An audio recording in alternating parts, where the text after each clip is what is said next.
على الله البضاعه توصل لكم. بقالنا ساعه مستنيين عشان خاطر الشنطه دي. ما عادي بقى. فلوس يا اخويا تحت رجلي. ابن الصار ما قال له هات الفلوس في عربيات جيب.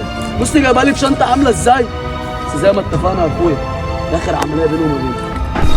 طلعت جدع وانا مبسوط منك، واللي انت عملته ده صح وانا مبسوط منك.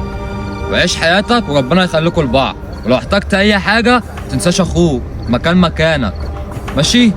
ربنا يصلح حالك يا حبيبي. محمود وصلوا لحد الناس يا بار.